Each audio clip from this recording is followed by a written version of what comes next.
right, good evening to everyone, and thank everyone for coming out this evening. Certainly want to welcome everyone to our regularly scheduled school board meeting. This is March the 14th, Tuesday. We have these meetings in open session every month, the second Tuesday of every month throughout the year. And so for those of who are live streaming, I guess they're live streaming on our Conway Public School web page. And so we want to welcome everyone that may be live streaming as well. At this time, we want to call our meeting to order. And first on our agenda is our Impact Student Recognition. Dr. Collum. Thank you, Mr. Ackland and members of the board. Tonight we will begin with a special award from Ruth Doyle Middle School. We have a video that we'd like to play for you first, and then Mr. Matt Kelly will come forward and help us honor our special student tonight, Miss Abby. So we'll play our video first. My name is Abby Slay. I'm a 7th grader at Ruth Doyle Middle School. Okay, Abby, what are some things that you like to do for fun? Honestly, I'm kind of a homebody, so I enjoy just staying at home, spending time with my dogs, eating, watching movies, TV shows, just you know, the chill stuff. What is something you'd like to do when you grow up? I'm not really sure job-wise yet, but I would love to be able to travel, and because I just enjoy seeing everywhere other than Arkansas, but probably something to do with traveling. If not, then something good. Do you like to go when you travel? Probably somewhere in Europe. I know it's kind of basic, but you know, I'm really big on the history part of it, and it's just beautiful, beautiful sights. Who is one of your favorite teachers? Probably Miss Lawrence, because she has a unique way of teaching, and I appreciate her knowledge. It has been such a pleasure having you this year. You continue to inspire me and show me just how far you can go. I anticipate great things for you in the future. I'm already seeing them on the ACT right now. Thank you. You're welcome. Hi, my name is Angela Rogers. I'm one of the counselors here at Ruth Doyle Middle School. And I want to say some wonderful things about Abby Slay. She is one of our students who is absolutely great at everything she does. She's very helpful. If you need anything done, she works independently. You do not have to tell her step by step. And we are so proud of her and look forward to everything she's going to do in the future. Let's give Abby a hand. She's going to come forward with Mr. Kelly. Well, good evening, board and everyone. I had some additional comments I'd like to make about Abby. This type of recognition is actually somewhat of a common occurrence for her at our school, and she fits the criteria of this recognition perfectly. She's been chosen by multiple grade levels as their student of the month during her time at Ruth Doyle Middle School. Something you need to know that we've all noticed is with Abby is it is apparent that humility can certainly be added to the many good character traits that she displays. She's not one that talks about how great she is all the time, but great is just who she is. Her actions literally speak for her. On top of pretty much always demonstrating phenomenal all-around character, she's always excelled academically at our school. She recently scored the equivalent of a 21 on a practice ACT as a 7th grader. Keep in mind the most current national average from high school students, according to On to College, is a 19.8. Also keep in mind that just now, she's a little over halfway through her academic career in Conway Public Schools. 2nd grade, coming from Little Rock, but she's been with us for a number of years. I believe the sky's truly the limit for this young lady. My former science teacher ears perked up when she said that she liked Christopher Nolan movies like Interstellar. I was like blown away by that. When she's not at school, as you heard, she loves hanging out with her friends. She really looks up to her parents.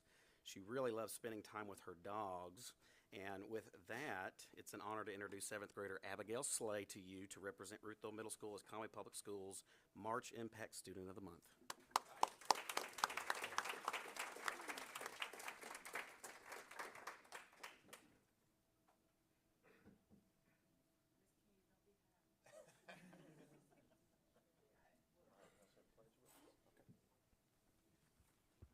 all stand for the pledge.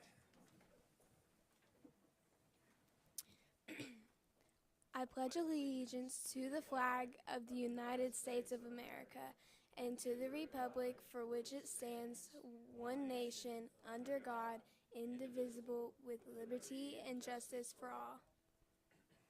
Thank you. Thank you.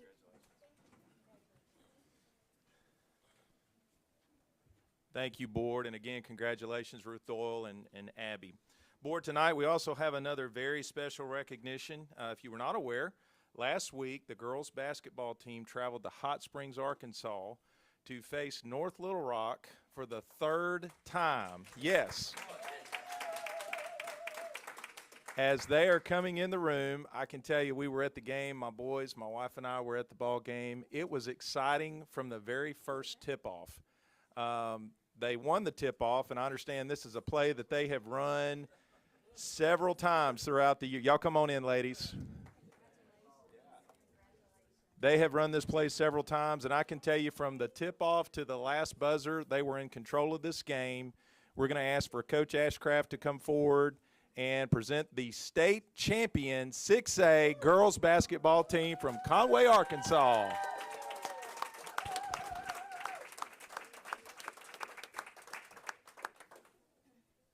I want to give the parents a second to come in. If some want to go to the other side, they can.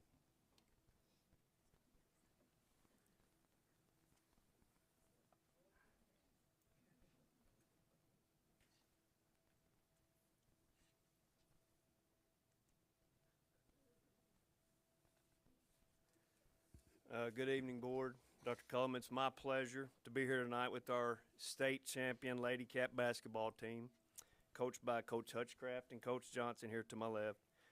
I will be very brief in my comments because I know these coaches would like to brag on this group as well. This team in front of you did quite a bit of traveling this season and proudly represented our school district in the state of Arkansas while playing twice in Texas and once in Washington, D.C., where 2 of their games were aired on ESPN. The Lady Cats finished the year with a record of 28-5. They lost 1 game in the state of Arkansas this year. They finished the season ranked 17th in the nation. If you have any athletic background at all, you know how hard it is to beat a good team twice and how incredibly difficult it is to beat a good team 3 times. They accomplished that feat by defeating North Little Rock last Friday in Hot Springs to earn the title of 6A state champions. This is a great group of young ladies, incredibly fun to be around both on and off the court, and it's been a fun year for all of us, and I speak for everyone, I'm sure, when I want to tell them all how proud we are of what they've done this year and all the accomplishments they've had.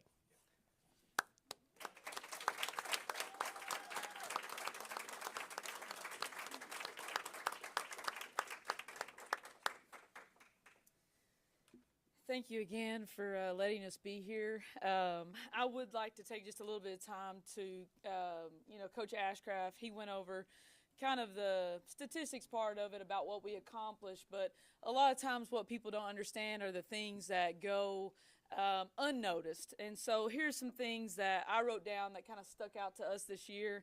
Obviously, playing on ESPN was a huge thing, a once-in-a-lifetime opportunity that this group deserved and they earned.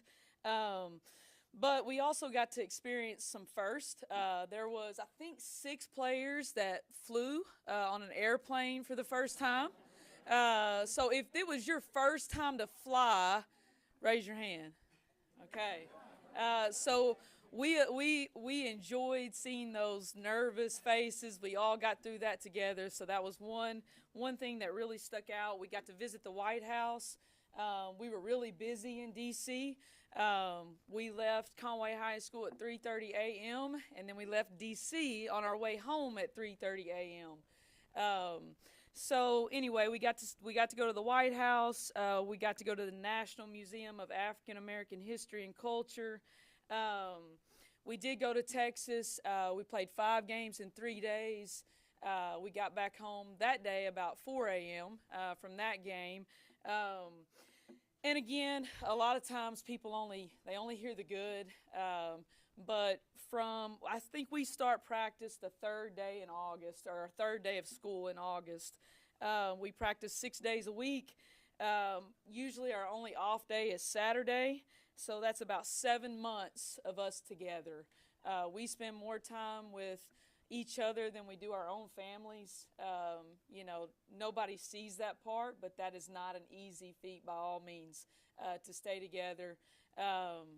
We love each and one of these kids. They're amazing. I could tell you accomplishment after accomplishment.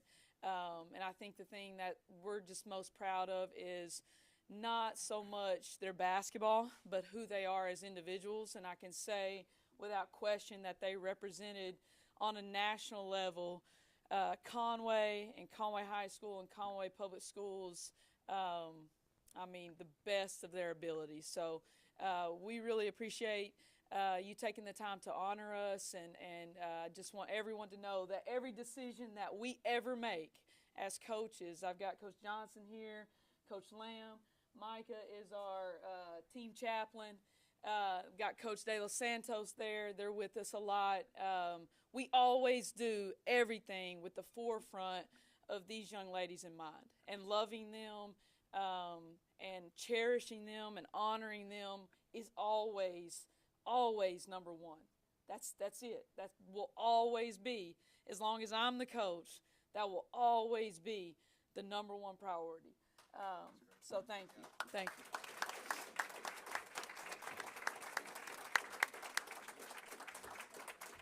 Girls, congratulations again. What an awesome job. 6A state champs, girls basketball. Let's give them another hand. Thank you.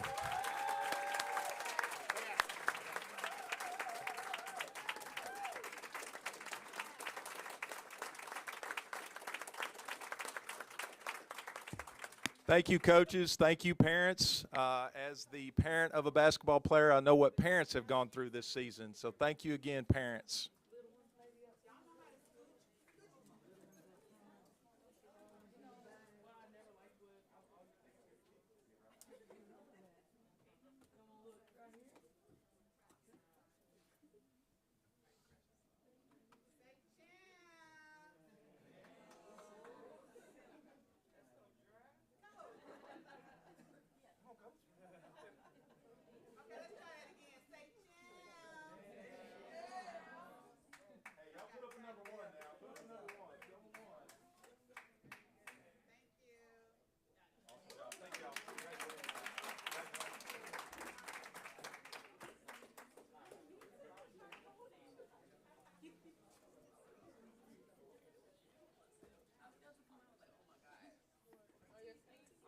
Good job, ladies. Good job. I think Chloe Carty got MVP of that game too, I believe. So our senior here going to Stanford, Miss Chloe Carty, was MVP. Let's give that a hand as well.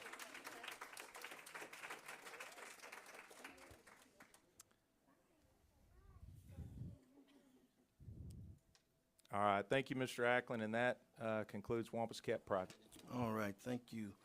Congratulations to our Lady Cats basketball team. Board, next on our agenda is the consent agenda. And so I know we've all had an opportunity to take a look at the consent agenda. Does anyone have any questions? If there are no questions, I need a motion to approve the consent agenda. Need a second? Second. All in favor say aye. Ayes have it. Next is the superintendent's report. Dr. Cullen. Thank you, Mr. Ackland. Tonight, board, I wanted to bring to your attention enrollment update for the district. This is district-wide enrollment as of 3/13. We're currently sitting at 9,897 students. That was +7 from the prior week, and so as we've gone throughout the year, we've remained pretty close to that 9,900 mark. And so that, obviously will affect, you get ready for budgeting and fiscal year starting next year, you start looking at enrollment and seeing where enrollment falls. So we're pretty flat right now. Next is an election update. We have 2 board positions that will be on the ballot for the May 9th school board election. That is the zone at large position number 5, Ms. Cunningham, seeking re-election. Ms. Sheila Franklin and Jess Disney will be running for that position. I believe we have those guests here tonight. Thank you for being here tonight. Zone 5, Position 3, Mr. Bill Milburn is seeking election for this position, and Mr. Donald Trey Geyer is running for that position. I believe Mr. Trey is here tonight, so welcome. In addition to that, as far as the election goes, we're required to report annually if there's going to be any type of millage proposal, and there's not. So the millage proposal will remain the same for this cycle. No millage increases being sought. The total proposed school tax levy of 38.1 mills represents the same rate that is being presently levied. So again, no new millage rate. Early voting begins on May the 2nd. Next is follow-up from the Team of 8 training that the board attended in Plano, Texas. And I just wanted to share a few thoughts from the Team of 8 training. The board and I traveled to Plano, and we had a trainer lead us in, I would call it a team session, a team growth session. And I think my experience from that was very positive, and just wanted to share with our community.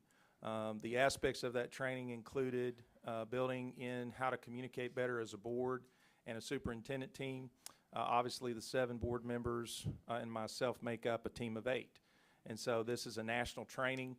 It's done all over the country, and the trainer that we use has done this training multiple times. The other part is how to engage your community. And I think we learned some different things that we can work on as a board and a team of 8 on how to better engage our community. And then finally, building trust with our community, which I think involves communicating, both talking to and listening to your community. And so it was a positive experience for us. We wanted to bring that back and share it with you. We're also working on some action steps in the future to carry out that work that we learned from the training. And so I'll open it up to the board if anyone wants to share their comments from that experience. Well, I've been to, I'm always the first one.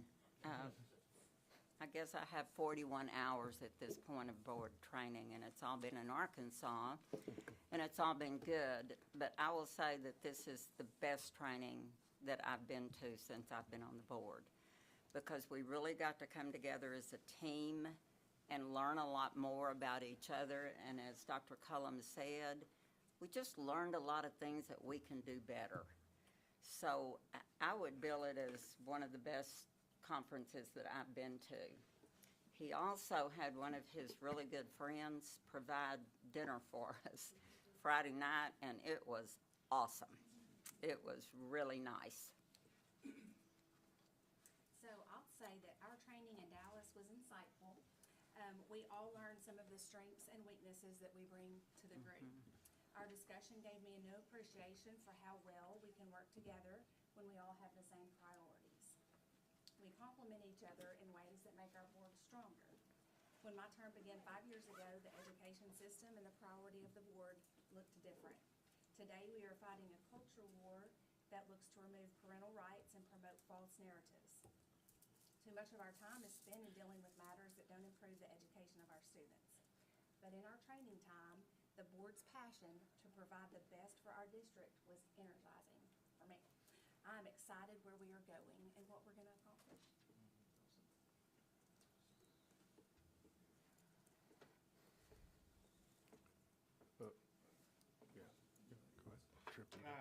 I enjoyed it. I did not enjoy the tornado I saw on the way to Texas.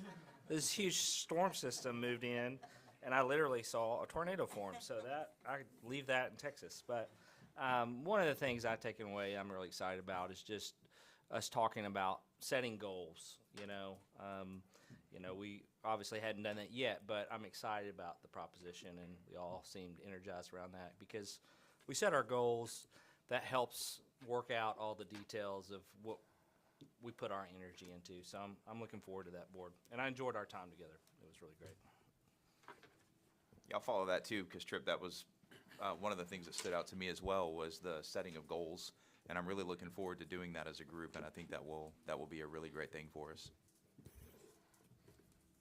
I'll second what Trey said about the weather going down. We stopped in Sulphur Springs and had lunch. My wife went with me. And I noticed her wiper blades weren't very good. I said, well, let me show you. She's always worried about what's going to happen when I'm gone. I said, this is how you get your wiper blades. Pulled into AutoZone. 3 minutes later, the kid puts them on. We didn't go 10 miles until you couldn't see, the windshield wipers couldn't keep up. And I was behind the semi-truck's flashers, just making sure that I was staying on the road. Pieces of metal, lightning was green, which that's never a good sign. But when we got there, the two things I took away from it is they spent some time talking more clarity on what the board's actual role is and what the superintendent's actual role is. And we did, believe it or not, we're not best of friends. There's nobody here that I've ever gone fishing with. You know, I've never been to their birthday party. And in board business, it's hard to really get to know the people. And one of the things the facilitator had us do was go around the room and explain what we felt our strengths and weaknesses were and how we viewed the other board members, your perceptions. And when you hear how the other people think about themselves, it changes your perspective. But just getting to know them as people more than just board members was a good thing. Yeah, I just echo that. It was excellent to get, we don't, like they said, we don't get, this is a little different board, being a public board. We don't get time to spend together. So when we went on this, it's good to spend time because most of our time's just in the meeting talking about business. So it was a team-oriented event, which we needed. Jeff did an excellent job getting it ready. I mean, you can, I'll go through just a quick synopsis. So Jeff is a big picture leader, and we broke all this down. He does an excellent job of communicating. And then Bill's our safety guy, I call it. Being with his background, he's safety and he's really good at personnel and he's really good at putting words on paper. I've figured that out over the last few months. Jason does an excellent job. He's very technical and he kind of brings a calming atmosphere to the board, to me. Now, this is my opinion. So he's detail oriented. Andre, obviously, I've known forever. He's a great leader, optimistic, and cooperative. Jennifer, she's seasoned. She's like Tripp and Andre. She's been through the COVID years. She's strategic on what she does. She's very supportive, and I've appreciated some advice she's given me over the first 6-7 months. Tripp, I always think of finances. When I think of Tripp, he's emotionally intelligent, I call him, and balanced. He's very balanced. And then Linda obviously has an education background, big-time leader and great communicator. So that's kind of my thoughts on, and we talked about this a lot, about each other, and kind of what we brought to the table, what we all come together as a team. And it's really a lot of different personalities, but one of the better teams as far as boards and stuff that I've been involved with. So I really appreciate it. And again, I think as we work as a team, that helps the district. And that's what we're all here to do, is just help the district and help the kids.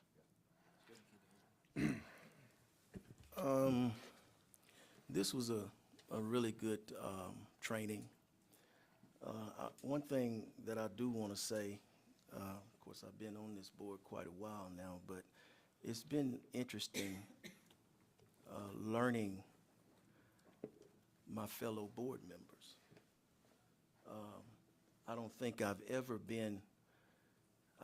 any of us have ever been in a situation where we had 4 new board members. Is that right? 4 new board members at one time, pretty much at one time. So this board has been a little different. This has been a working board. This board likes to put his hands on the wheel, if I could say that, so to speak. So we're learning to take our hand off the wheel and let him drive the bus. That's what we're trying to do. And so we got some good training to that. We got some good training. Bill mentioned strengths and weaknesses.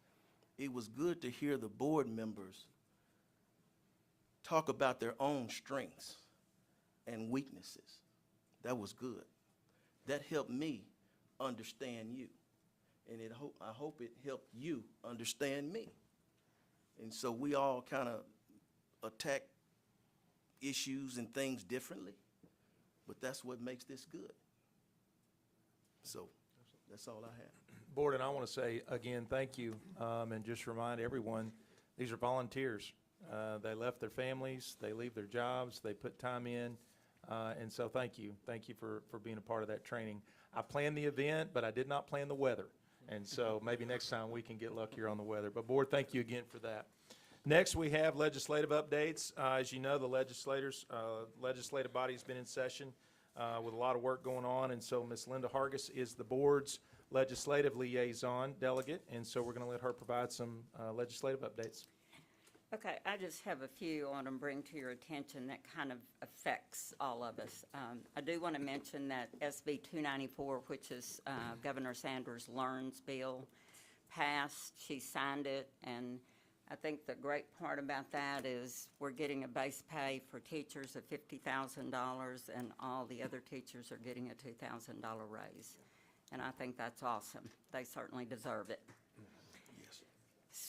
Education, the Senate Education 389 is about elections.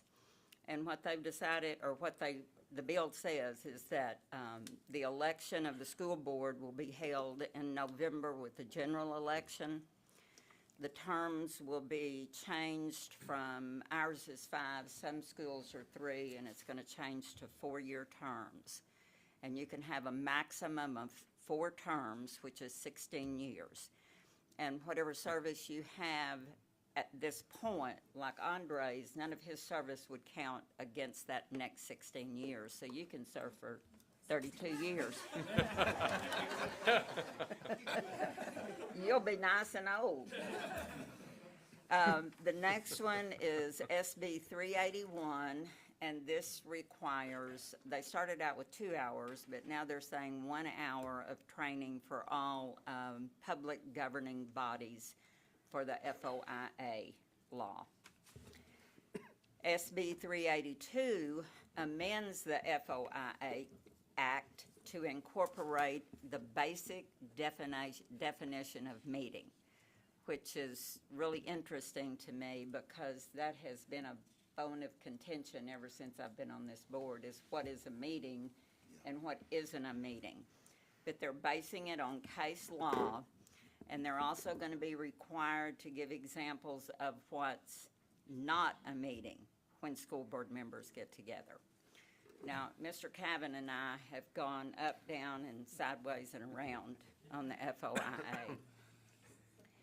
And we do agree that it's needed. I don't think you can do away with it. It's needed. You would have corruption everywhere if you didn't have it. But where we don't come eye to eye is that if you're going to have it, you need to provide some sort of framework to keep it from being abused and misused. And that's happened quite a bit. And also another thing that I think is a problem is, well, people from the public, media, whoever, leave a meeting and go out and represent it in a way that I don't think does what we did justice. And I just think there needs to be some accountability for that. And Mr. Cavan says he agrees. I don't think he does. But that's my take on FOIA. Oh, you do? We just gotta work it out. Nah. You have to work it out. All right. That's Thank you, it. Miss Linda. Can I say one other thing while Yes, I ma'am. have this mic on? Yes, ma'am. We've trained, we're training 12 tomorrow, I believe. That gives us 21 volunteers for the reading program. We've gotten a great start. I've been twice, and it's awesome. Those little old kids, they just hug on you. One of them hugged me and said, "You smell so good." And they just, I don't know, they just bring a smile to your face. We're not doing any more training this year, but when we start this program next year, I really wish you would get involved. Thanks. Thank you, Miss Linda. And I'll add to the Learns update just a little bit. Kind of high points for me have been the raises, of course. We want to see raises go across the board for every staff person that could possibly be affected. We're still working out the details of that raise, and board, we'll be working with you all in the near future to talk kind of the details of how that works in the district. The reading emphasis from the governor in the Learns bill, if you really get into the nuts and bolts of that, she's got a laser focus on improving reading scores. I think everybody can get behind that initiative. I think it's how do we do it? What are the personnel that are going to be required to help do that across the entire state? And so we're still kind of working through details there. And the final piece is school safety. I think, again, in the room, we could all agree everything that we can do to make our schools more safe should be our #1 priority. And so I was encouraged to see a governor and a leadership team step forward and go, hey, we're not going to just talk about it. We're going to put some feet to this work. Now, again, the details, what that looks like, those things are kind of unfolding over the next couple weeks and months. But those are things that are in the Learns bill. It's about a 144-page document. If you want to read through it, I'm sure you can find it online, but it's pretty thick. And so we're still unpacking some of the details there. The final piece that I had, and then I'll open up for any comments from the board on the Learns or this next piece. The school safety grant, Mr. Black has been working on behalf of the school district in applying for a school safety grant. There was a pretty substantial bucket of money pushed out, about $50 million, I believe it was, and districts could apply for portions of that safety grant. And so that's been put out there. We have applied for that, and I know Mr. Black can share with us kind of how much and all that. But before we do that, Mr. Black, any questions from any of that from the board? The Learns, the safety updates, any of that? I do have one, Dr. Cullen. So I'm hearing a lot of questions about the vouchers and how those are going to work. Can you speak to that a little bit? Yes, ma'am. That's kind of still part of the new package in the deal, and it's kind of understanding, in general, the way we understand it, patrons, parents would be given the opportunity to get a voucher from the state. Now, actually what that looks like, is it going to be in the form of a check or where that money goes, how that works is going to have to be worked out from the state level. But essentially what could happen, those dollars that come to the district, to Conway School District for a student, the ADM that we get for the student, would follow that student if they were to choose a different school.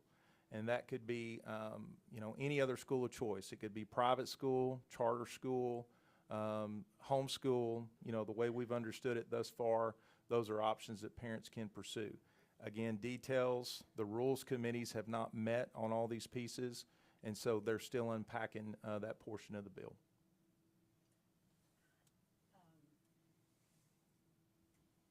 If a child wants to go to a private school, does that private school have to take them? I don't think that's been made clear. I don't think they have to, but I think if they do, they have to, testing has to be given. That's been kind of a contentious point of, are they going to have to test? And are they going to have to test the same way that we test?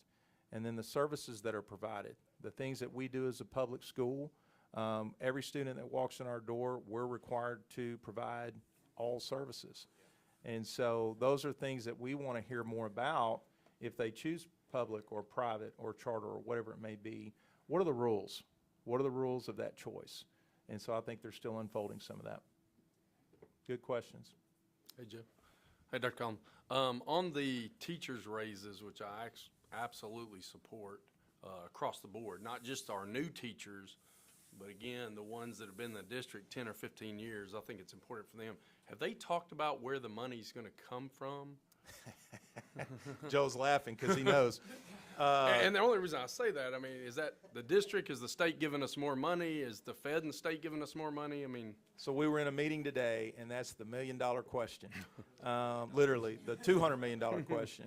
I think to answer it from what we know tonight succinctly is there's going to be new money flow to the districts that provides the increase from any base salary that is below, starting base salary that is below $50,000. So for example, we're at $42,385. So we're going to get new dollars that come to the district that would bring us whole to $50,000 starting. Over 3 years? I believe it is. Or over the next 2 years, the next 2 to 3 years. It starts next year. And so that's the first piece of this, is making it whole from anything that's below $50,000. The next big chunk of money is $2,000 across the board for everyone. And that was my question, is that's great. And we love it. Where's that money coming from? And is that sustainable past a biennium? You know, if we get past 2024-25, are the districts going to be able to sustain that? If that's long-term funding, that's awesome. If those two pair together, that's amazing. What we've got to work out is, now what do we do with the balance of the employees that are not affected by that first-year raise? And so a lot of questions.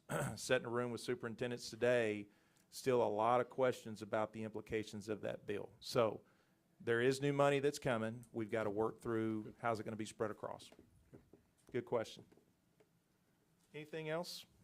Can I ask a question about safety? Yes, ma'am. Okay, what has our district have we done this year to improve safety, if anything? Yeah, and I'm going to ask Mr. Black, you can come up or wherever you are there, just kind of, if you would, upgrade the board on the safety teams and the safety grant as well, if you will. Come on up. Thank you, Dr. Collum, and good evening, board.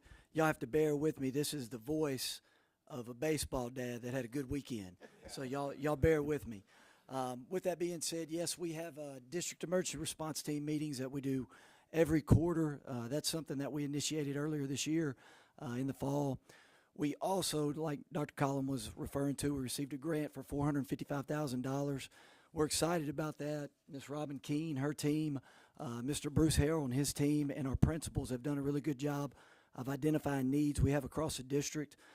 And what we've done is we started to fill out an application that's due, I believe, March 31st.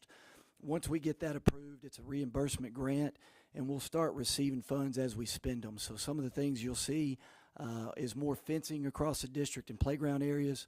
You'll see remote access on doors, camera installation. There's a myriad of things that we're going to be working on across the district to make sure we're up to snuff with the safety initiative. So we've done a really good job. There was a lot of good work going on before my arrival. Mr. Jason Lawrence and his team were working on some things, but this grant is really going to help us out moving forward. Any other questions on that? I know when we went to training in Little Rock, they had a company there that, I mean, it sets up an entire room with screens that monitor the entire classroom in every school in your district. Are we going to look into that? Yeah, and I actually sat in on one of those presentations. It's something we've considered. That was impressive. Yeah, and what you're talking about is for the public's benefit. It's basically a TV room where you can monitor screens throughout the district. And the benefit of that is cameras that are not, if someone's not monitoring them, sometimes it's too late. And so it's an effort. This district has really stepped up and been pretty forward about trying to keep those things monitored. And so it's something we can look at. We haven't made any final plans, but we're looking at a lot of different options. Fencing, technology, cameras. We were able to add an SRO, not through the grant, but we were able to add another SRO. Still working with the city, possibly about another one in the future. And so a lot of safety efforts. Ballistic film, and then we're also working with, I'm glad you said that, we're working with the city, the police department on a crisis response drill that's going to be done through the city. So first responders from ambulance, fire, police department, we're all going to be working together. We're going to start those drills this summer, and we're going to move throughout our campuses working on that. So we're all collaborating and talking through what we need to do to improve on those things. Has anyone heard about the Eclipse 2024? That's not a safety deal, but that's something we need to pay attention to. That's coming to Conway, and I heard today that possibly up to 180 to 200,000 people could be coming through the city. And so that could have an effect on your schools. Something for us to pay attention to. That is April the 8th, 2024, if you haven't heard of that. So thank you, Mr. Black. Hey, you bet. Thank you. Thank you, board. All right, thank you, Dr. Cullum, Mr. Black. At this time, next on our agenda is our Chief Financial Officer's report, Ms. Robin Keene. Thank you. Good evening, Board. I did want to make a comment about the safety grant because Mr. Black did not include himself on all of the work that he's done on it. So I do want to say appreciate what all he's done, because without his leadership of pulling all these together, and I know Mr. Harrell has done a tremendous job on gathering information. So I want to make sure that he receives a lot of credit there because he's done a tremendous amount of work pulling us together. Tonight on the financial reports that I'll be presenting, these are for February 28th as of 2023. At this point, 67% of our fiscal year has elapsed. On our first slide, you will see our fund balances, and the first chart is our fund balances just for the period for the month of February, and the second chart is our year-to-date fund balances. We're ending the month and the year-to-date with a fund balance overall of $23.7 million.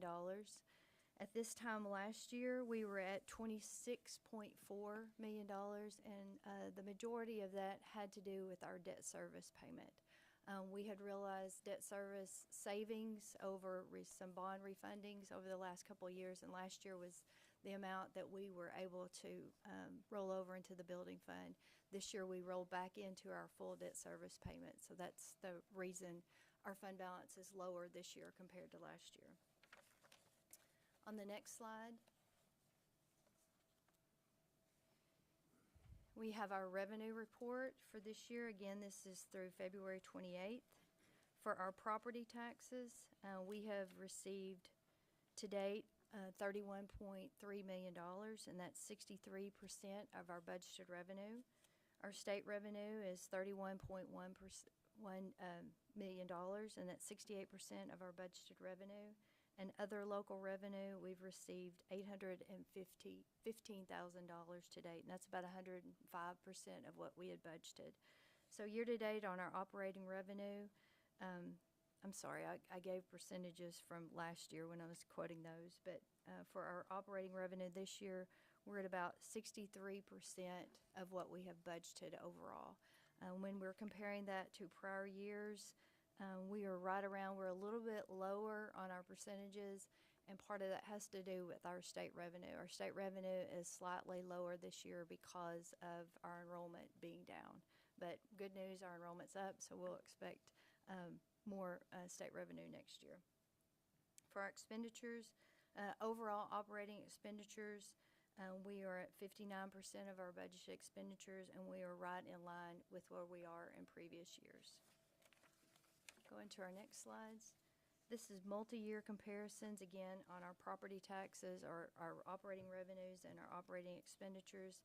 And you can see the amounts comparing from year to year, and we are trending right at the same percentages that we have been over multiple years. Any questions on the financials?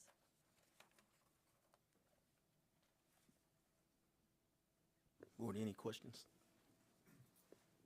Thank you. All right, thank you. Thank you, Ms. King. Board, I need a motion to approve the board financial report as presented. Need a second? All in favor say aye. Aye. Ayes have it. Next on the agenda, we will move on to Assistant Superintendent, Mr. Joel Lynn, and Dr. Tammy Woosley. Thank you, Mr. Ackland. Board, as far as the academic update for this month, as we mentioned last month, talked about in some detail, we are going to move into our spring testing season. We've already started that with our ELPA 21 testing for our English language learner students. That's been going very well. We've been doing that for the last few weeks. When we come back from spring break, we have a couple of weeks to get back in the swing of things, and we will be taking the state ACT Aspire test the last 2 weeks of April. Every grade except for grade 3 will test the week of April 17th, or excuse me, every grade except for grade 4 will test the week of April 17th. Grade 4 will test the next week, and so we'll have that wrapped up by the end of April. And then we have one more round of K-1-2 testing. That's a test we give three times throughout the year so we can measure student growth in both literacy and math. Our elementary schools will give that the first part of May. And then that data will actually be given to next year's teachers so that when they get those kids as next year's kids, that they're next year's students, they will have how they finish the year in those subject areas so they can start planning for that. We did get some information today on the new state assessment, and it looks like that grades 3 through 8 are going to stay pretty much the same as what we've seen. Of course, it'll be a different platform, but the content of those tests will be about the same. But we learned today that the state's probably looking at, for Algebra 1, Geometry, English 9, 10, and Biology, more of a course exam rather than a skill exam. Since we've been under ACT Aspire, most of our 10th graders this is a good example, most of our 10th graders take geometry, but they were given a test that measures multiple areas of math skills. So one of the things when we visited with the state about the new assessment is, could we maybe align it more with the courses that kids are taking? And so we're hopeful that that's going to help us better measure what the kids have learned that year in those courses at the junior high and high school level. So just got a little bit about that today. There's going to be some additional information and training early this summer. Of course, we'll keep you guys updated as we learn more about that. Other big things we've been having going on is that our curriculum team, Heather Newt and Paula Harris, I think Dr. Woosley has had the chance to attend some of these also, have been visiting buildings. We have a plan to visit all 16 campuses, and basically what these visits do is that we allow teachers to come in. They are invited to come in. There's not a set agenda, and our curriculum team is just listening. What we're asking them to share with us is what are their thoughts on professional development that we've done throughout the year, what their professional development needs are moving forward, and then just curriculum, instruction, resources, just all that stuff that teachers need. This is just time for Heather and Paula and Dr. Woosley have just been listening. They've been taking notes. And this is just free time for the teachers to tell the central office folks directly, hey, here's what's working, here's where we need more help. And we're compiling that. We'll use some of that in our summer professional development. Of course, we'll be sharing all that with Dr. Duncan when she gets on board as our new curriculum person. So we appreciate those teachers, sharing with us, and hopefully they appreciate the opportunity to do that. That's extremely important. Dr. Woosley, you want to add anything about those visits? No, the visits have been very beneficial, and the teachers have been very forthcoming, sharing information. So we're excited about sharing that with Dr. Duncan. I think we've done about 6 or 7, but before the end of the year, we will make it around to all the campuses. So, any questions on things going on in the academic world? I've got a couple. Dr. Woosley, are you seeing a trend talking to these schools so far? Anything you can share with us? That's very interesting that you asked that. No. Okay. Not from different campuses have different concerns about benchmark reading or Eureka Math. So it hasn't been, we've been to more secondary campuses than we have elementary. So there hasn't been a trend yet. Okay. But Ms. Newt and I are working on taking notes on that to see if any of those are of concern, a bigger portion of teachers have concerns about it. Thank It's you. a little different building to building, and sometimes with the children they serve, the benchmark reading is a little rigorous, so it does make it a little more difficult for those students. Okay, thank you. Mr. Lynn, I had a question for you as well. You were talking about the new assessment, that they would be course-style assessments, possibly? At the secondary The level. secondary level. 8, 9, 10. And in your example, you said Or that 9, 10. most 10th graders take geometry. Yes. Okay, what about the others who don't? If they're taking a course-style assessment that's testing on geometry, they're not going Right. to do so well. Well, every student has to take geometry in order to graduate, and for our students, it's either 9th or 10th. So they would, it's on, again, some of this information we learned at, about 1:30 this 2 hours afternoon, ago. so Yeah, it's literally yeah. hot off the press. If it's like it was when we previously did end-of-course exams back through the 90s and early 2000s, Ms. Hargis, you remember your days in the building, the student would take the course exam the year they took the course. So for our kids that take Algebra 1 as an 8th grader, they would take the algebra test that year, they would take their geometry test. It would align with their course, not their grade, when it got to that secondary level. Perfect. Yes, Thank sir. you for clarifying that. Okay. All right, thanks, guys. All right. Thank you, Mr. Lynn and Dr. Woosley. Thank you. Next, Dr. Keisha Jefferson and Dr. Karen Lasker. That's a great picture. We'll pay you later. Thank you. Thank you. Good evening, Board. We just won't be before you long, but we wanted to share a few things that are going on in human resources and recruitment and retention right now. Nope, I don't. There we go.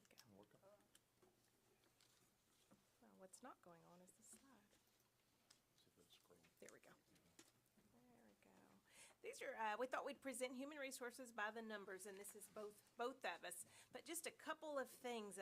Something really big is we are moving into school year 23-24.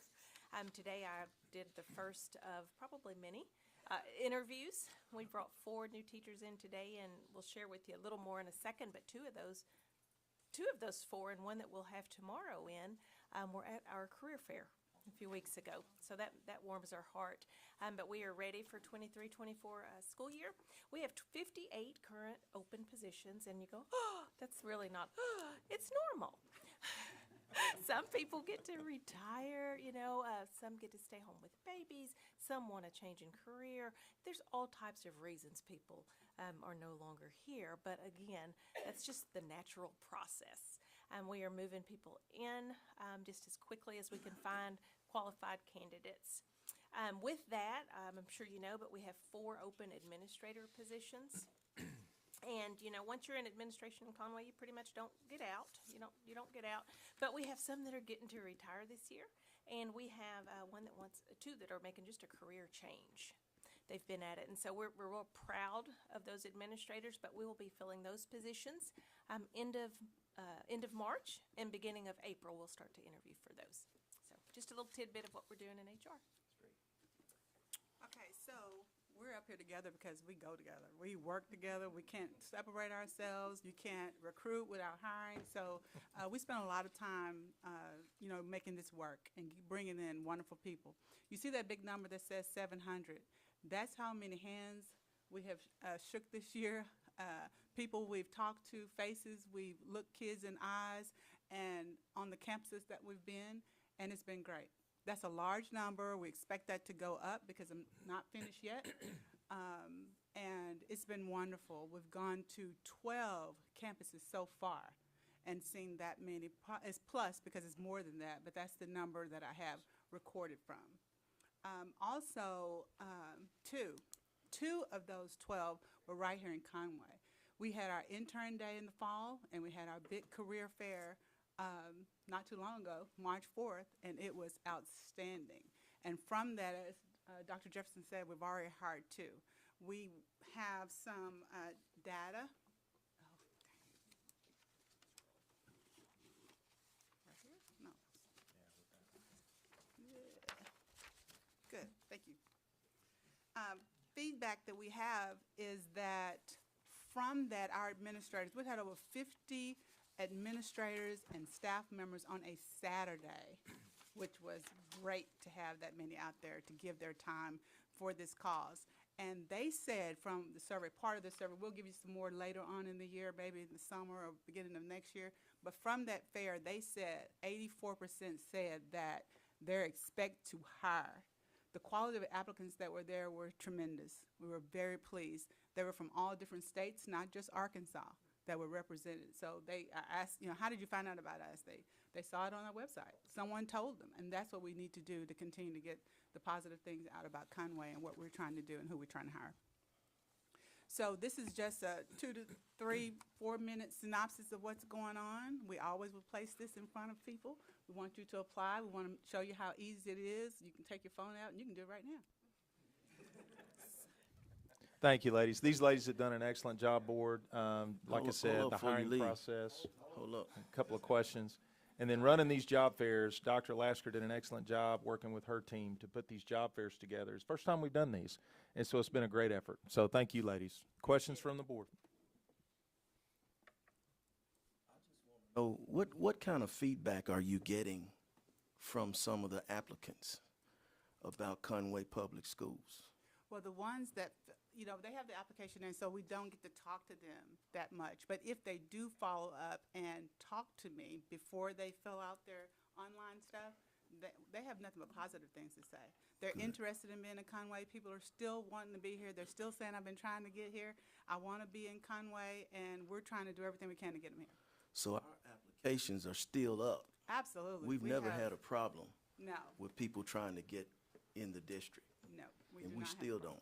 We do not have a problem with Absolutely. applicants right Okay. now. Now, we've had, since COVID, yes, we used to have hundreds of people per job. Yeah. So since COVID, things have fallen down because I recruit at colleges, and most likely at colleges, there's going to be young people. Those numbers have gone down there. But as far as us getting people to apply in Conway, that's not a problem. Yeah. They're particular about what job they want to apply for. That may be an issue. Board. 58 open positions. Are any of those for bus drivers? Yes. We They're all bus always will drivers? take All bus 58. drivers. Yeah. I have cards in my purse, yeah. We're throwing that in on interviews. I said it today, yes, ma'am. Yes, and at our career fair, I didn't mean to cut you off. At our fair, I'm sorry, we just finished each other's sentences, but we had everybody. It wasn't just teachers. It was bus drivers. The transportation was represented. We had paras, we had secretaries, we had everybody in the district represented there with a booth. And so people were going to all the different places. It was not just for teachers. So a comment or question, I don't know which, but so with the new teacher salary base pay at 50,000, have you guys had an opportunity to tell non-Arkansans, hey, look, come to Arkansas, you're going to make more money? Or we're going to rank higher now than we did before, so does that play in, do you think, to the efforts here? Absolutely. I've not been able to advertise that, in stone. Like, I'm compared to people in Dallas who start out at 56, plus 3,000 bonuses, plus. I've not been able to do that yet, but yes, going in, I'm telling them verbally, that this is going to happen, and they are well aware that that's happening. And yes, those colleges that I'm competing with, for instance, at Pine Bluff, there were 120 other booths. I've gone to UAPB twice this year. I'm competing with 120 other people for a few applicants. Wow. So they still come to our table and say, hey, I remember you from last year, because juniors were there last year, and they're now seniors, and they remember who we are, and they know that the salary is up. Awesome. Oh, UAPB twice. I've gone to all the Tech, SAU. I try to make the whole state, Jonesboro, ASU. I'm going to Gremlin the week after spring break. Back to Tech for a panel. UCA, we saw hundreds of UCA. They just line up around the corners. So it's, yes. Jackson State, of course. Yeah. Hey, Dr. Jefferson, Dr. Lasker, thank you.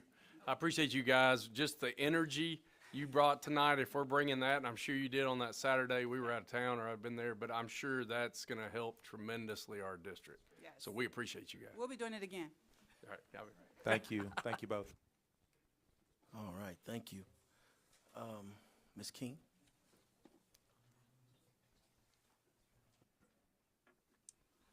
I really don't know how to make these policies. It's as exciting as that HR report. So I'll try to smile big, but I just don't know how to do it.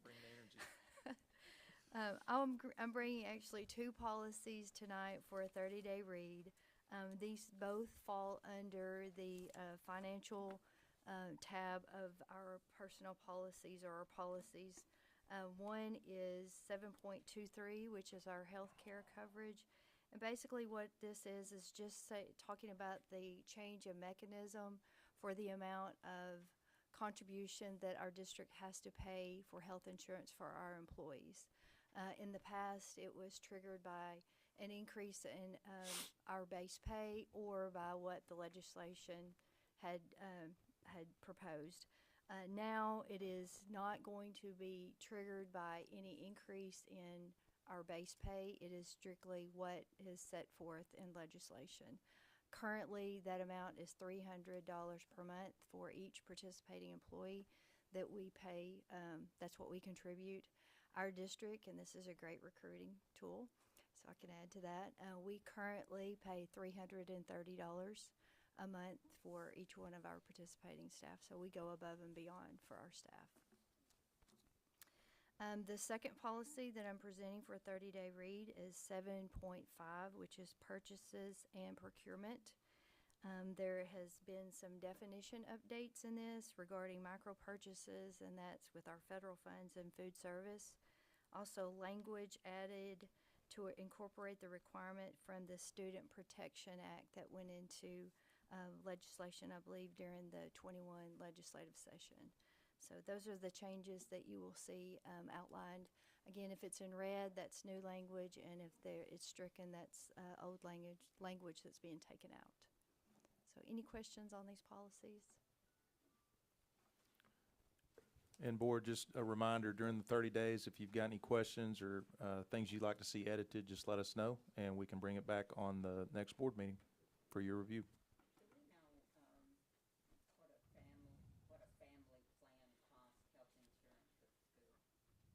$384 a month. Yeah. It's same.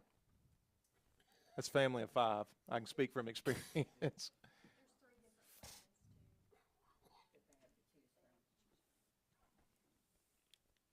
I don't know that there's a lot of new money in the matrix for that either, so it's kind of offsetting.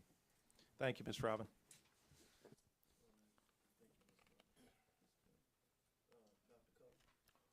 Board, tonight what you've got, this is a standard deal that we've done. Basically what it does is authorizes the signature authority for the deputy superintendent, who is Mr. Jason Black, in my stead. In my absence, if there are documents, or if for some reason I'm not where I can sign these documents, then that authorizes the deputy, which is pretty standard, to make signatures. So you do need to make the motion before you to make that authorization. All right, board, I need a motion to authorize the Deputy Superintendent, Jason Black, to execute documents on behalf of the superintendent in his stead, and to execute facility-related documents, including construction contracts with architects, contractors, et cetera, on behalf of the district. So moved. Need a second? Second. All in favor say aye. Ayes have it. Okay. Next we are down to, we have personnel. Personnel recommendations, resignations, and elections. Need a motion to approve the personnel recommendations as presented. So moved. Need a second? All in favor say aye. Ayes have it. Okay, so next on our agenda is, I believe we're on patron comments. So, Could I interrupt you just a second? yes. I'd like to back up and just make a couple of comments on things that we jumped by, and I just, excuse me. On what now? On a couple of the SROs and the FOI, just a couple of statements that other people made, and I just didn't jump in quite in time. If that's acceptable, if it's not, it's okay.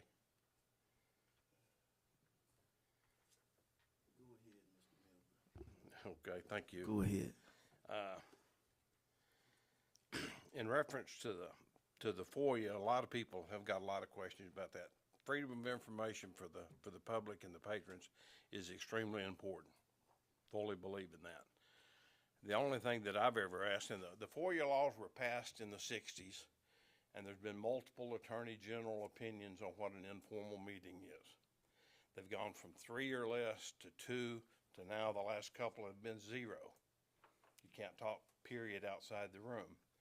But the one thing that all the attorney general opinions had in common was they ended with the statement, the law is not clear, it's a matter for the courts. And all I've asked is clarify it. I don't want to be the court case. There's criminal penalties involved. The legislature needs to qualify it. You tell me what the rules are, I can follow them. We've all worked for people that had one rule one day and another rule the next day, and you just don't know where to go. I can follow a rule, I just need to know what it is. So whatever they come up with, under the current setting, under the safety issue, Greenbrier has just put in metal detectors. And a big part of my interest in getting on the board in the first place was school safety. But 27 years as a police officer, 5 years on the SWAT team, I supervised the school resource officer program for years. So I'm really into that. As it sits right now, I can't go to Greenbrier and look at their system and talk to their people and then email President Ackland and say, here's what I found out. If I do that, I violated the law.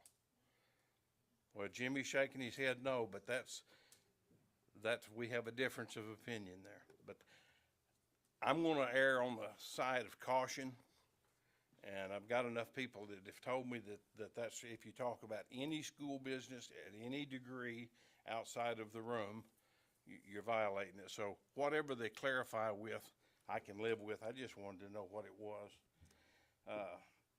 The LEARNS Act, people, I had teachers calling me in a panic with all the rumors of what it's going to be. Some of it I like, some of it maybe not as strong. One area that they really get into, there's several pages about the SRO program, recommendations that school come forward with a plan to put one in every school. You know, one of the first things I said in one of these meetings was my personal goal was an SRO in every school and supervisors. Right now we've got a sergeant, but that sergeant fills a role as a normal SRO. They're assigned to school and that's where they're at, and they don't have the ability to go do the supervision. We need 16, I think we got 16 schools. We need 16 SROs and we need 2 sergeants that can supervise, and then those sergeants can fill in. You got training and vacation and sick, it gives you a way to cover it. But we don't want to be in a situation where we've got 8 SROs and 8 schools that are wide open. So to me, school safety is a big deal, and that's an area that I'm starting to concentrate on. So the SROs in the LEARNS Act are also required to get mental health training. Now, they're not going to be professionals, but they're going to get that first level of training to respond to a student that has a problem and how to deal with it. Of course, that would get relayed on to school counselors or whatever. So I feel a lot more at ease with the LEARNS Act. I've read it 4 times, and it's kind of like reading the book of Deuteronomy. I don't care how many times you read it, you're going to find something you didn't see before. But there's a lot more good, in my opinion, than there is bad. A lot of teachers have said, where's the funding coming from? And the legislatures really can't give you a straight answer on that, except school funding is mandated by state law. And then there's a category of stuff that you'd like to do, and then there's the dreams that'll never happen. And they start funding the mandatory programs. If anything gets cut, it will be the bottom end, the dream stuff, or the things we would like to do. The school teachers will be funded by the state as statute. Where they find it, they haven't figured it out yet, but I'd have no concern that the teachers are going to be taken care of. So I'm sorry, that's just things I had on my mind that I should have put in at the appropriate time. Thank you. All right. Hey, Mr. Ackland. Okay, thank you. Hey, Mr. Ackland. Yes. Oh, sorry. I was just going to say for the public's, so the public will know, if we wanted to go, I'm just making this statement, if we wanted to go out and hire SRO for every school, we have to get that from the Conway Police Department. And at the current rate, they don't have enough to give us, correct? That's correct. So even if we said, hey, we want 6 or 8 more to put at every school, they don't have the 6 or 8 right now. So I just wanted to clarify that for the public. In addition to that, every SRO could be a good street cop, but not every street cop can be a good SRO. It takes a special, different kind of a person to step into that mode. So it's not only do we have enough warm bodies, do we have enough warm bodies that have got that personality and that talent to do the SRO correctly. So it's a 2-pronged thing.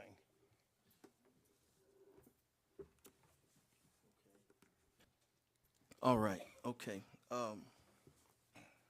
So at this point, we're at a point to where we're entering into our patron comments. And I'm going to read a statement. I want you to listen very closely. To support our core values, the district embraces the opportunity to cultivate and build positive relationships within our community. Part of that involves listening to our community when there are issues or concerns. Please listen carefully to the following expectations for public forum and adhere to these during your allotted time. The first one is each speaker has 3 minutes to address the board.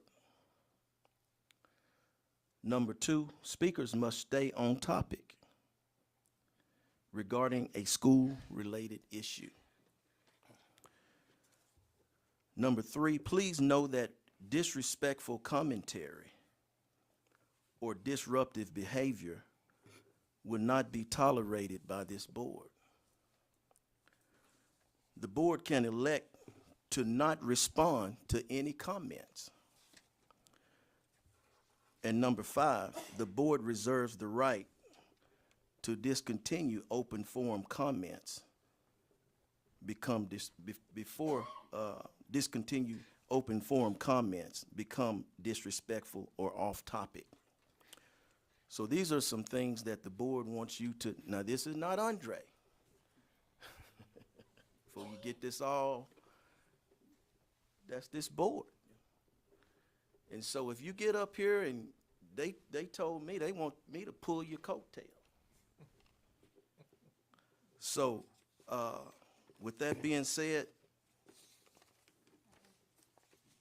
let's thank you, Jennifer. Mr. Jimmy Cavan.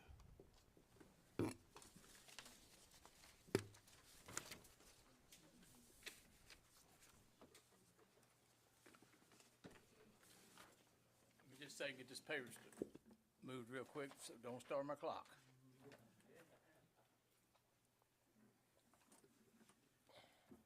Okay, now I'm good. Speaking of FOIA for you, I want to start by reading you 2519-102, the legislative intent of the Arkansas Freedom of Information Act. It is vital in a democratic society that public business be performed in an open and public manner, so the electors shall be advised of the performance of public officials and the decisions that are reached in public activity in making public policy. Toward this end, the chapter is adopted, making it possible for them or their representatives to learn and to report fully the activities of those public officials. I'm reading fast because I only got 3 minutes. Now I'm going to read you House Bill 1610 that Representative Mary Bentley filed that drives a stake through the heart of the open meeting law and the intent of the Arkansas Freedom of Information Act. Keep in mind, this is not about the entire act, but the laws pertaining to the meeting, 2519-106A. Except as otherwise specifically provided by law, all meetings, formal or informal, special or regular, of, and here's the word she inserted, the 3 words, a quorum of the governing bodies of all municipalities, counties, townships, and school districts, and all boards, bureaus, commissions, or organizations of the state of Arkansas, except grand juries supported wholly or in part by public funds or expended paying public funds, here you go, shall be public meetings. What that says, when she changes, what that says, that as many as 3 of you can meet in secret without the public ever knowing and discuss and make decisions concerning school district instead of doing it in the public for all to see. That's not y'all creating it, that's Mary Bentley. This will allow the members to rotate discussions in secret and do the business of the people behind closed doors, just like Obamacare was done. So now I'm asking each of you right now to look out, I'm teeing it up for you, to look out to the people in the live stream, the people watching on live stream, and declare that you are for or against HB 1610. And I hope you're going to say you're against it. Then I ask you to take a vote to have Jeff draft a resolution stating that the board members will never meet to discuss district business outside of an open public meeting that is recorded. Just about there. Then at the next meeting, take a public vote on it, and when approved, each of you sign it.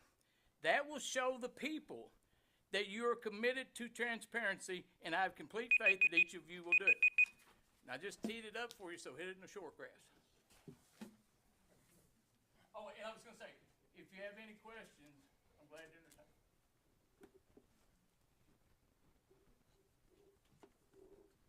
Oh, sorry, Jimmy. Hey, go ahead. Yeah. No, go ahead. I was going to, go ahead, Your Honor. Oh, sorry. I'll answer them later, so I mean, whatever you got.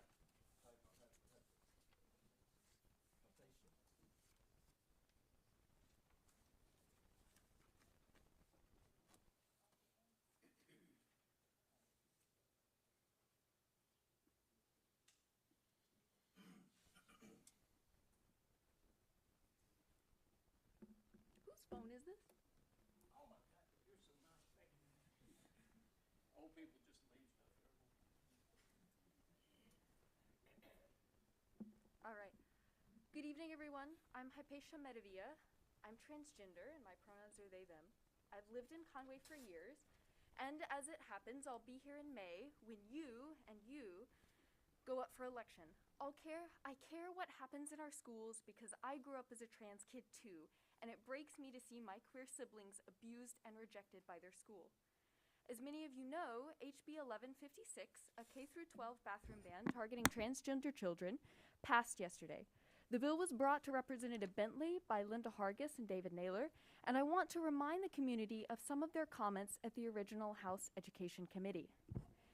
Hargis spoke at length about a trans girl who's enrolled in our school. She misgenders her the entire time, so I'm going to quote to you, but I'll correct the pronoun usage.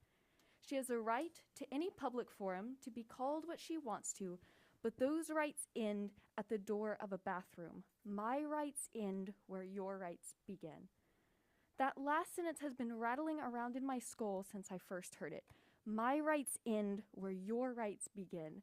Not only are our board members spending taxpayer time and money advocating for genocidal reductions in our children's rights, they are explicitly, unapologetically stating that their comfort zone matters more than our children's rights to exist and be safely. Now, I think it's really interesting in that committee that Hargis and Naylor bellyache so much about how much negative media coverage they get and how no one wants to make the hard decisions they have to about whether black kids can celebrate their own history or whether trans kids can pee, because it just so happens that there are several people very enthusiastic to join this Ma'am. board. That's untruth, Andre. Ma'am. I will continue with my comments. Okay. It happens. This That about is an school- untrue statement, Mr. Ackland. This is about school board issues. There are several people very Ma'am, enthusiastic to join ma'am, this board. excuse me, just a minute. I want to ask you to stay on topic. I am on topic. Okay. No, ma'am. I'm talking about the school board election. May I continue? No, ma'am. That's not what this is. The school board election Did is you about hear? the school Did you board. hear the statement that I read? Yes. Okay. Now, if you want to talk about something school related, but nothing disrespectful, nothing that disrespects. Sure. Can I refresh my time that you have taken up? Can you what? Can I refresh my I time that can't you've hear taken you. up? I can't understand what you're saying. You got I'm gonna give you a minute, ma'am. All right. I'll take a minute. Okay. So about the school board elections. In particular, Sheila Franklin and Jess Disney, both of whom have spoken against the racist anti-black directive issued by this board, are running for the Zone 5 position. Conway, we can do better by our children than the people currently elected to this board. Conway's children deserve a school system that will support, celebrate, cherish, and protect them. Early voting starts May 2nd. Election day is May 9th. Finally, about the school board election, I want to add that this board has worked especially hard to downplay the role of Conway's college students in our local decision making. What you forget is that Conway's college students have lived here for years. We live here, we thrive here, we work here, we pay taxes here, we fall in love here, we set down roots here.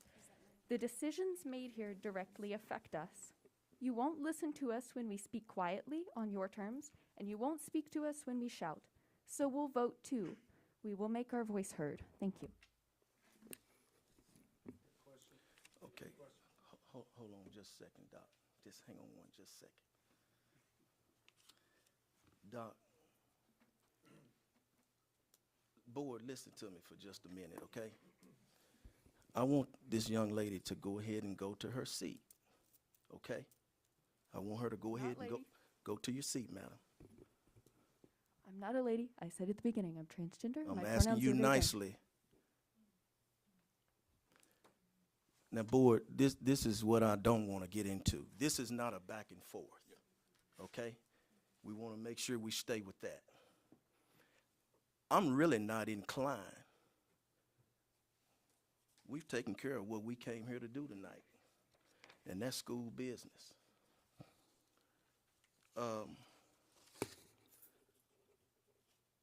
I'm inclined to make a motion to adjourn. I just need a motion to adjourn. So moved. I need a second. Second. All in favor, say aye. Aye. This meeting's adjourned.